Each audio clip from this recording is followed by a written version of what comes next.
Lomba tari pedalaman tingkat SMA SMK sederajat yang diselenggarakan UPTD Taman Budaya Provinsi Kalimantan Selatan diikuti 7 peserta yaitu SMK Negeri 1 Banjarmasin, SMA Negeri 1 Halong, SMK Negeri 1 Kusan Hilir, SMA Negeri 1 Marabahan, SMK Negeri 1 Kota Baru, SMA Negeri 1 Paringin, dan SMA Negeri 1 Barabai. Penilaian menentukan juara favorit diambil dari hasil pilihan bubuhan penonton secara langsung di akun YouTube Taman Budaya Kalimantan Selatan.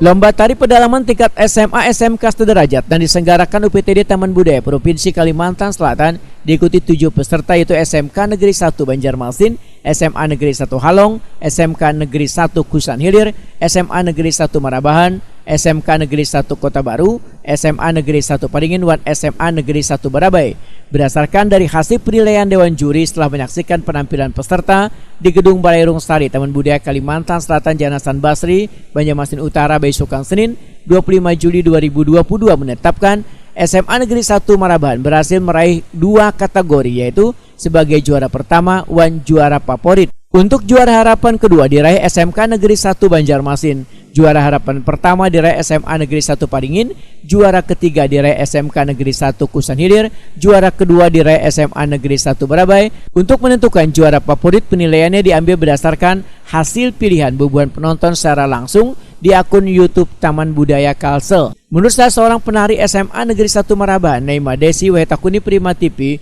tengah hari Senin 25 Juli 2022 merasa sangat bahagia atas prestasi yang mereka peroleh karena berhasil meraih 2 kategori juara. Persiapannya sebenarnya kurang lebih 15 hari lebih. Berarti 2 minggu ya? Iya. Oke, tadi yang dibawakan sendiri tari apa sih? Tari Baihi. Itu secara garis besar apa sih sinopsisnya? Tari Baihi seperti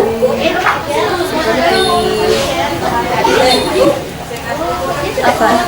Panen, bertani. Oh, proses panen gitu ya? Lepaskan bulir padi dari batangnya. Pembina Tari Indah Sari Ayu Soraya menambahkan, tari yang dibawakan adalah tari barigik yang menggambarkan proses panen padi oleh warga Marabahan yang mayoritas berprofesi sebagai petani. Kami ingin memberitahukan kepada orang masyarakat banyak ya bahwa di Marabahan, Kabupaten Batolai itu kan mayoritas penduduknya adalah petani.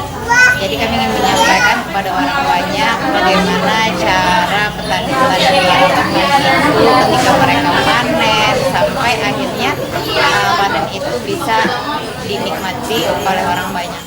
Pembagian hadiah pemenang dari lomba tari pedalaman tingkat SMA SMK sederajat ini akan dilakukan pada peringatan Hari Jadi Provinsi Kalimantan Selatan di bulan Agustus 2022 mendatang.